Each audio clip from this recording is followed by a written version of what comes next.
Hello everyone, आज हम यहाँ पर इकोनॉमी के अंतर्गत पढ़ने वाले हैं वित्तीय प्रणाली। किस तरीके से बाजार प्रक्रिया संचालित होती है, वित्त का लेन देन होता है, इसके क्या क्या यहाँ पे माध्यम होते हैं और इसके में कौन कौन से यहाँ पे कॉन्सेप्ट हैं जो कि आपके परीक्षा में लगातार पूछे जाते हैं। तो चलिए देखते हैं इकोनॉमी के ऐसे ही कॉन्सेप्ट को जो कि आपकी परीक्षा के दृष्टिकोण से यहाँ पे जरूरी रहते हैं। सबसे पहले देखिए वित्तीय प्रणाली आपकी होती क्या है, इसको समझते हैं। वित्तीय प्रणाली का मतलब देखिए हमेशा होता है वित्त के लेन देन से। और वित्त का लेन देन कैसे होता है, तो इसके लिए कई आपको विभिन्न संस्थाएं देखने को मिलती हैं, जैसे कि आपको बैंक सिस्टम होता है ना। तो संस्थाएं आर्थिक साधनों तथा बाजारों का एक ऐसा समूह जो अर्थव्यवस्था में बचत बढ़ाने, उनका कुशलतम और इष्टतम प्रयोग करने के संदर्भ से महत्वपूर्ण होते हैं, उनकी भूमिका अदा करते हैं, उन्हें हम यहां पर वित्तीय प्रणाली कहते हैं। वित्तीय प्रणाली के देखे जाए तो मुख्य रूप से दो भाग होते हैं, जिसमें से एक यहां पर होता है मुद्रा बाजार। मुद्रा बाजार क्या होता है? मुद्रा यानी कि मनी, ठीक है। तो यहां पे देखिए वह बाजार जिसमें उच्च तरलता एवं बहुत कम परिपक्वता अवधि वाले यहां पर वित्तीय साधनों का कारोबार किया जाता है, ठीक है। कम अवधि के यहां पर देखा जाए तो अवधि वाले वित्तीय साधनों का कारोबार करने के लिए हम मुद्रा बाजार का प्रयोग करते हैं। कम अवधि मूलतः आपको 1 साल से कम की अवधि के संदर्भ में हम बात कर रहे हैं।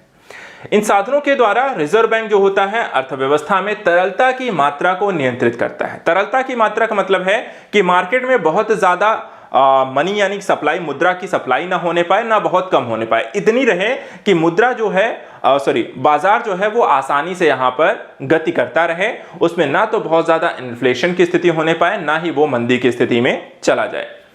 अब देखा जाए तो इसके संदर्भ में इसे दो भागों में बांटा जाता है। पहला संगठित, दूसरा असंगठित। असंगठित मुद्रा के संदर्भ में हम बाजार को समझते हैं, ये क्या होता है।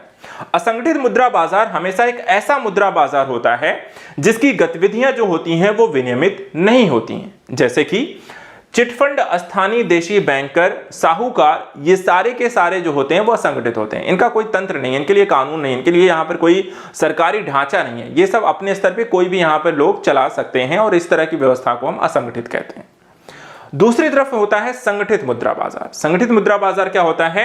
इस बाजार की गतिविधियां रिजर्व बैंक ऑफ इंडिया यानी कि आरबीआई के द्वारा संचालित होती हैं और विनियमित होती हैं, अर्थात आरबीआई जो कानून बनाएगा इन सभी पर यहां पर लागू होता है और उसी के अनुसार वो यहां पर काम कर सकते हैं।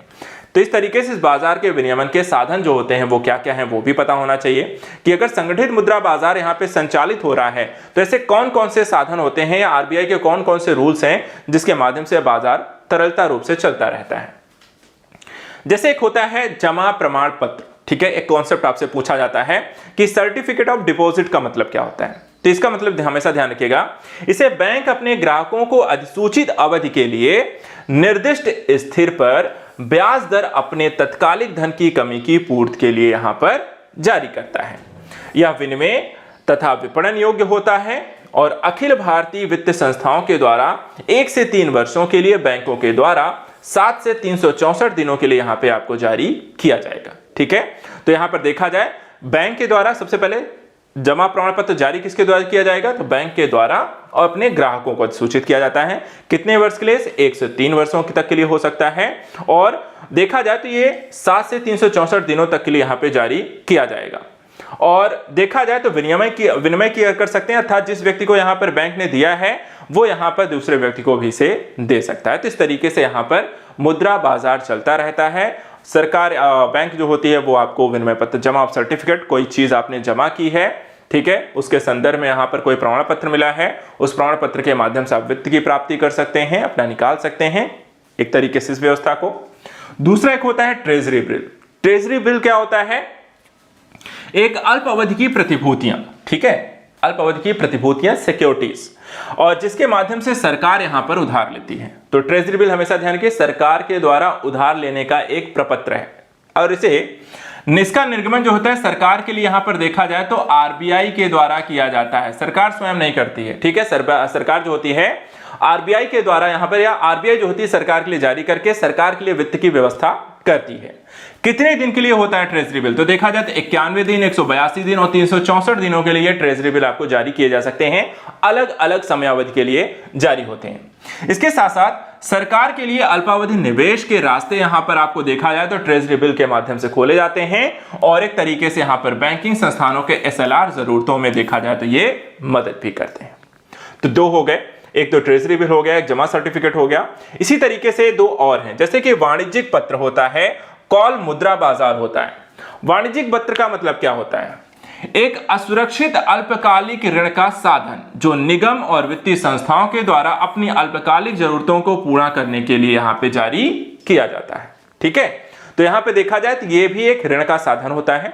ऋण किसे प्राप्त करना है? तो यहां पर देखिए कोई भी वित्तीय संस्थान जैसे कि बैंक, ठीक है, किसी बैंक को यदि यहां पर किसी प्रकार का ऋण चाहिए होता है तो यहां पर देखा जाए तो, और वो भी अल्पकालिक अर्थात कुछ ही समय के लिए, जैसे कि यहां पे यह पत्र न्यूनतम 7 दिनों और अधिकतम 1 वर्ष के लिए यहां पे जारी किया जा सकता है। तो 7 दिन से लेकर 1 वर्ष तक के बीच के अपनी जरूरतों को पूरा करने के लिए जब कोई बैंक के द्वारा कोई यहां पर दूसरे बैंक को या आपको इस तरह के प्रपत्र यहां पर जारी किए जाएं या वाणिज्यिक पत्र यहां पर आपको जारी किए जाते हैं तो वहां पर उसे हम कहते हैं वाणिज्यिक पत्र या कॉमर्शियल पेपर। इसी तरीके से देखा जाए चौथा इसमें आता है कॉल मुद्रा बाजार। कॉल मुद्रा बाजार क्या होता है? एक अंतर बैंक अर्थात एक बैंक से दूसरे बैंक को जारी किए जाने वाला यहां पर एक प्रक्रिया जिसे हम मुद्रा बाजार में प्रयोग करते हैं।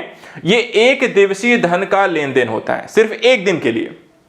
बैंक को सिर्फ एक दिन के लिए कोई अमाउंट कम पड़ गई है तो यहां पर दूसरे बैंक को यह जारी करके उनसे पैसे की प्राप्ति करते हैं और अगले दिन वहां पर उसे वापस कर देते हैं। इसे कहते हैं ओवरनाइट बोरोविंग कहते हैं और इसकी कॉल दर को रात भर की दर के रूप में ही जाना जाता है। तो ये हो गए कॉल मुद्रा बाजार। इसी तरीके से देखा जाए तो एक होता है म्यूचुअल फंड। म्यूचुअल फंड के साथ साथ देखा जाए आपको कैश मैनेजमेंट बिल और आपका नगद प्रबंधन बिल जिसे हम यहां पर कहते हैं वो भी है।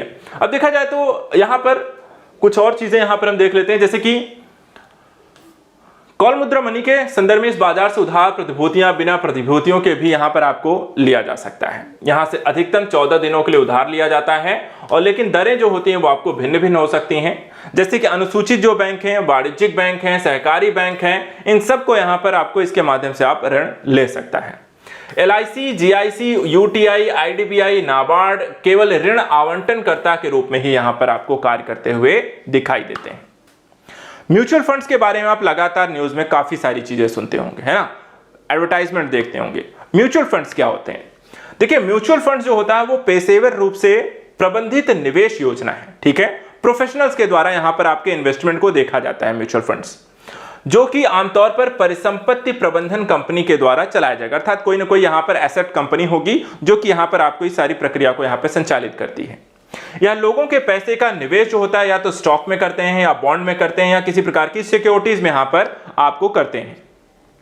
इसमें जोखिम की संभावना आपको कम होती है। और यह देखा जाए तो भारत में 1963 में स्थापित यूनिट ट्रस्ट ऑफ इंडिया प्रथम म्यूचुअल फंड आपको कंपनी है। इसके अलावा देखा जाए तो नगद प्रबंधन बिल भी होता है।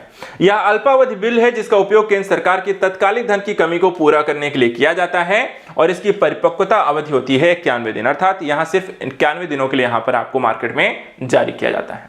तो मुद्रा बाजार को संचालित करने के लिए RBI के द्वारा कई सारे रूल्स और रेगुलेशन के संदर्भ में यहां पर देखे जाएं तो इन चीजों का प्रयोग करके मार्केट में उधार लेना, उसको ट्रांसफर करना, बैंकों के द्वारा लेना, सरकार के द्वारा लेना या लोगों के द्वारा यहां पर लेना, बाजारों के रूप में यहां पर वित्त के पैसे को ट्रांसफर करना, उधार लेने की प्रक्रिया को ही हम यहां पर देखते हैं।